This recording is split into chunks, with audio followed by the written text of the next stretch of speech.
Bonjour la famille, j'espère que vous allez tous bien. Alors moi ça va par la grâce de Dieu et en tout cas bienvenue au nouveau, bienvenue à tout le monde. En tout cas je suis très honorée de vous voir, vous abonner sur ma chaîne et de commenter. Je vois vos commentaires. En tout cas je vous remercie.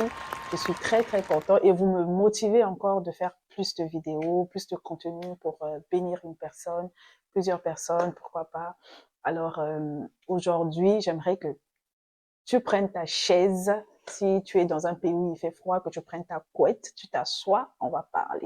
Et aujourd'hui, on va parler de ce que tu ne veux pas faire ou de ce que tu fais avec négligence. Et on va parler de la Bible. J'ai déjà parlé de ça, je pense, plusieurs fois, ce qui nous empêche de méditer la parole de Dieu. Et aujourd'hui, j'aimerais qu'on aborde encore ce sujet-là.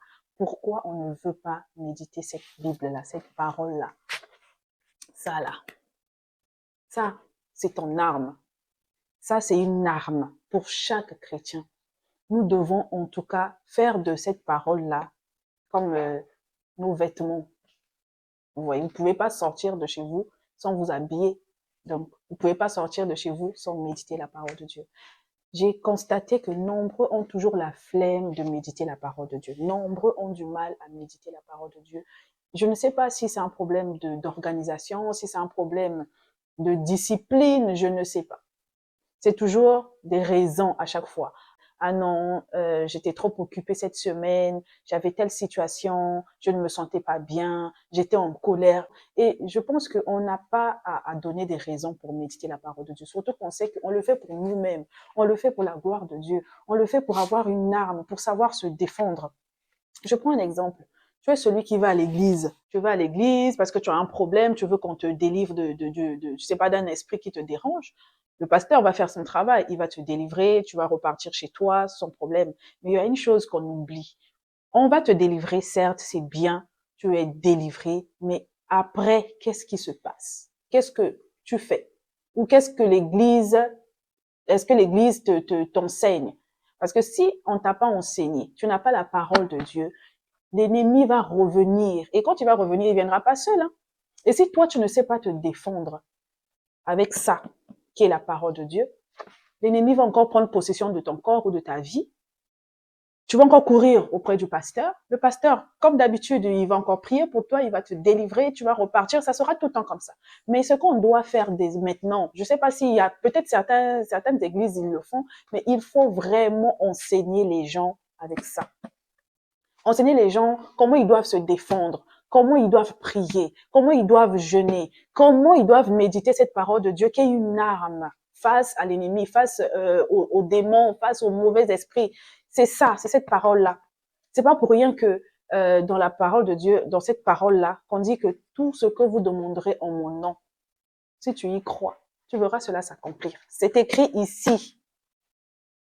Mais déjà, si toi, tu ne mets pas la foi par rapport à cette parole-là, ça n'aura pas d'impact dans ta vie. Et du coup, il faut vraiment qu'on change cette attitude-là, cette habitude de négliger la parole de Dieu. On part à l'église, on emmène des bibles, on emmène des cahiers de notes, on écoute la parole de Dieu. Mais quand on rentre à la maison, on n'ose même pas ouvrir pour voir le verset qu'on nous a parlé à l'église. Est-ce que je peux chercher en profondeur et peut-être que Dieu peut me révéler encore plus que ce que j'ai entendu aujourd'hui. On ne le fait pas. Quand on rentre de l'église, on prend la Bible, on met ça dans nos tiroirs et à nous revoir le dimanche prochain. Et ça, c'est pas bien. Imaginez-vous un peu que Dieu se dise que, ah, je suis fatigué de te réveiller aujourd'hui. Que Dieu adopte le même comportement que toi. La négligence que tu as de lire la Bible. Si Dieu adoptait le même comportement, je suis sûre que tu vas même pas pouvoir te réveiller le matin. Mais Dieu, il est tellement bon, il est tellement merveilleux, il fait de son mieux de te réveiller chaque matin, de te redonner le souffle de vie, de te garder en bonne santé. Et en fait, il est là, il est omnipotent, omniprésent dans ta vie. Il te tend la main chaque fois. Tu écoutes des prédications, tu vas à l'église. Et certains même, ceux qui sont à l'église, ils partent à l'église, ce sont des premiers à être négligents dans le service. Tu sers Dieu à l'église, mais il faut qu'on t'appelle tout le temps. Ah, mais la sœur Intel, c'est toi qui dois modérer. On doit t'appeler pour ça. Mais si Dieu décidait que pour te réveiller, il faut que quelqu'un de ta famille l'appelle aussi. Ah Seigneur, réveille ma fille, hein, parce qu'elle s'est pas réveillée. Arrêtons. À un moment, il faut qu'on arrête d'être des enfants des bébés spirituels. Il faut qu'on change de mentalité en 2026, qu'on devienne ces enfants qui deviennent adultes et non qu'on continue à être des bébés spirituels. Tout le temps, le lait, le lait. Mais à quel moment on va manger le poulet, qui est la parole de Dieu? À quel moment on va changer de niveau?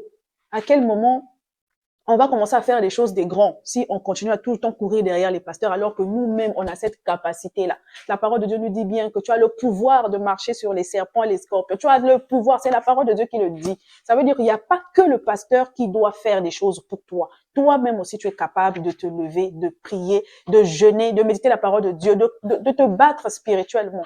Tu es capable de le faire. Et pourquoi tu ne le fais pas? Parce que tu te considères à toute fois bébé spirituel. Tu es négligent. Dans tout ce qui concerne Dieu, tu es négligent. On te dit de jeûner, tu ne veux pas. Non, moi, j'arrive pas, j'ai mal à l'estomac. C'est déjà mentalement, si tu as déjà ça dans ta tête, que non, moi, j'arrive pas quand je jeûne. Je n'arrive pas. Ça veut dire que tu ne pourras pas parce que déjà ton mental est affecté. C'est déjà dans ta tête. Donc, il faut qu'on arrête de se comporter comme ça. En 2026, si l'année dernière, 2025, tu étais le genre de personne qui ne lisait pas la Bible, c'est le moment d'ouvrir ça. C'est le moment d'enlever la poussière, de chercher à comprendre. Pas le genre de méditation où tu lis comme si tu lisais un livre ordinaire, quoi. Tu lis comme ça et après tu fermes. Non. Il faut lire la Bible en cherchant à découvrir qu'est-ce qui est caché derrière cette parole-là. Qu'est-ce que Dieu veut me dire au travers de cette parole-là? Quel est l'enseignement que je dois tirer en lisant la parole de Dieu? Il faut qu'on soit à ce niveau-là. Parce que si on continue à être des bébés, on n'aura jamais des bénédictions au niveau des grands. Toi, tu veux faire des grandes choses, mais tu es la première personne à te comporter comme un bébé spirituel. Comportons-nous maintenant en tant qu'adultes. On est des adultes, comportons-nous en tant qu'adultes.